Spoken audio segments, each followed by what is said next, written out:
ran into a spot there. I was on a committee to try to save drum circles at this park, Trinity Bellwoods in Toronto, and it came to the point exactly like you said. It was pretty much illegal to actually do it after a certain time of day, and so pretty much every night there'd be like shutdowns. Every Tuesday we used to have it. Until eventually it just got to the next summer, and then the next summer, within the first 2 days, there was like police like actually like staking it out and like just like literally like driving their cars like within like maybe like 15-20 feet of all the people. Mm-hmm. At least like two squad cruisers, 4 cops, Mm-hmm. 2 bike cops, and I mean like they were there to just like make sure that like nothing bad actually happened, but that sort of like enforced presence within like the within the context of, okay, so why are these guys here looking after this party? Why aren't they actually like, is this like what we're actually paying them for? Is this what our culture is actually needing protection of?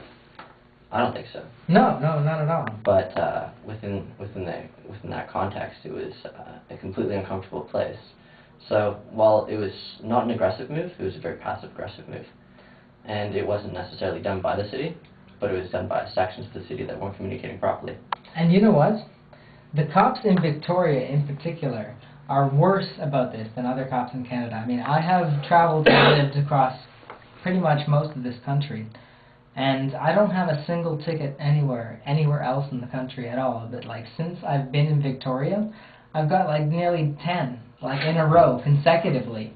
And it's because in a democratic society, the police don't have the authority to simply stop someone and question them without reason. They need a purpose, and the purpose is given to them within a framework of the law, as long as they follow those laws.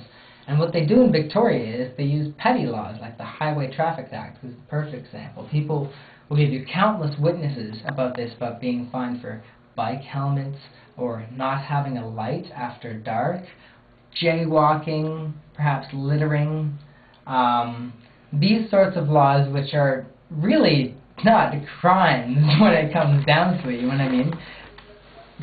Even my mother, who is a middle-aged, middle-class white woman who drives a fucking sedan, has actually been like financially stressed for her next mortgage payment because of the amounts of tickets that she's got from being pulled over petty Highway Traffic Act violations. And what this does, and it's not just my opinion, this is lawyers who've written articles about this for Toronto Star, for example, national newspapers, is every single person, because everything is against the law, every single person is always breaking the law somehow. And even if you're not, if you're walking down the street and they want to question you, you jaywalk. No, I didn't. Yes, you did. I just saw you jaywalk. And what do? You're going to testify against the cop that you didn't do something? It's your word against his. You know what I mean? And then